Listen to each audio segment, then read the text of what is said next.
This is first grade, and we're going to read How the Grinch Stole Christmas.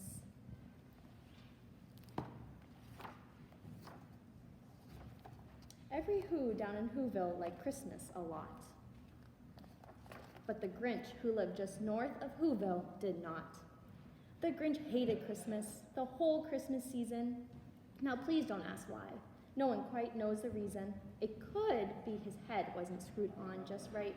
It could be, perhaps, that his shoes were too tight. But I think that the most likely reason of all may have been that his heart was 2 sizes too small. But whatever the reason, his heart or his shoes, he stood there on Christmas Eve, hating the Whos, staring down from his cave with a sour, grinchy frown at the warm, lighted windows below in their town. For he knew every Who down in the Whoville beneath was busy now, hanging a mistletoe wreath. And they're hanging their stockings, he snarled with a sneer. Tomorrow is Christmas, it's practically here. Then he growled with his Grinch fingers nervously drumming, I must find some way to stop Christmas from coming. For tomorrow, he knew, all the Who girls and boys would wake bright and early. They'd rush for their toys, and then, oh the noise, noise, noise. That's one thing he hated, the noise, noise, noise. And the Who's young and old would sit down to a feast, and they'd feast, and they'd feast, and they'd feast, feast, feast. They would feast on the Who pudding and rare Who roast beast, which was something the Grinch couldn't stand in the least. And then they'd do something he liked least of all. Every Who down in Whoville, the tall and the small, would stand close together with Christmas bells ringing. They'd stand hand in hand, and the Whos would start singing. They'd sing, and they'd sing, and they'd sing, sing, sing.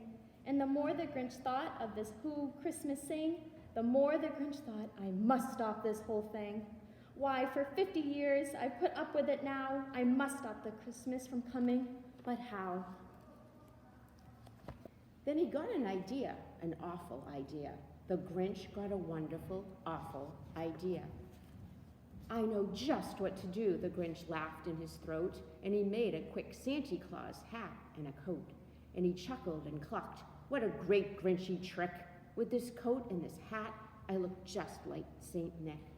All I need is a reindeer. The Grinch looked around, but since reindeer are scarce, there was none to be found.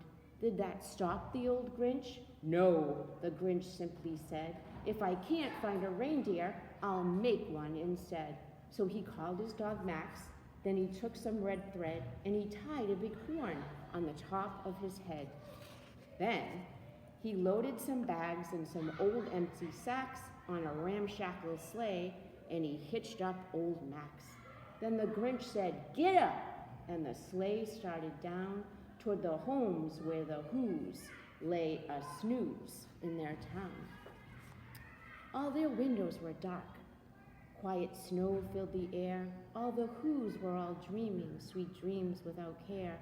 When he came to the first little house on the square, this is stop number 1, the old Grinchy Claus hissed, and he climbed to the roof, emptied bags in his fist.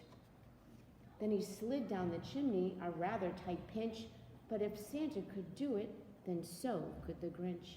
He got stuck only once for a moment or two, then he stuck his head out of the fireplace flue, where the little Who stockings all hung in a row. These stockings, he grinned, are the first things to go. Then he slithered and slunk with a smile most unpleasant around the whole room, and he took every present. Pop guns and bicycles, roller skates, drums, checkerboards, tricycles, popcorn and plums, and he stuffed them in bags. Then the Grinch very nimbly stuffed all the bags, one by one, up the chimbley. Then he slunk to the icebox. He took the Who feast. He took the Who pudding. He took the roast beast. He cleaned out that icebox as quick as a flash. Why, that Grinch even took their last can of Who hash. Then he stuffed all the food up the chimney with glee, and now, grinned the Grinch, I will stuff up the tree. And the Grinch grabbed the tree and he started to shove when he heard a small sound like the coo of a dove. He turned around fast and he saw a small who, little Cindy Lou who was not more than 2. The Grinch had been caught by this tiny who daughter who'd got out of bed for a cup of cold water. She stared at the Grinch and said, "Santa Claus, why? Why are you taking our Christmas tree? Why?" But you know, that old Grinch was so smart and so slick, he thought up a lie, and he thought it up quick. "Why, my sweet little tot," the fake Santa Claus lied, "there's a light on this tree that won't light on one side. So I'm taking it home to my workshop, my dear. I'll fix it up there, then I'll bring it back here." And his fib fooled the child. Then he patted her head, and he got her a drink, and he sent her to bed. And when Cindy Lou Who went to bed with her cup, he went to the chimney and stuffed the tree up. Then the last thing he took was the log for their fire. Then he went up the chimney himself, the old liar. On their walls he left nothing but hooks and some wire. And the one speck of food that he left in the house was a crumb that was even too small for a mouse. Then he did the same thing to the other Who's houses, leaving crumbs much too small for the other Who's mouses. It was 15:15, all the Who's still abed, all the Who's still a snooze when he packed up his sled, packed it up with their presents, the ribbons, the wrappings, the tags, and the tinsel, the trimmings, the trappings. 3,000 feet up the side of Mount Crumpet, he rode with his load to the tip-top to dump it. "Pooh-pooh to the Who's," he was grinchiously humming. "They're finding out now that no Christmas is coming. They're just waking up. I know just what they'll do. Their mouths will hang open a minute or two.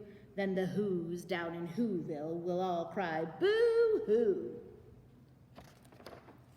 "That's a noise," grinned the Grinch, "that I simply must hear."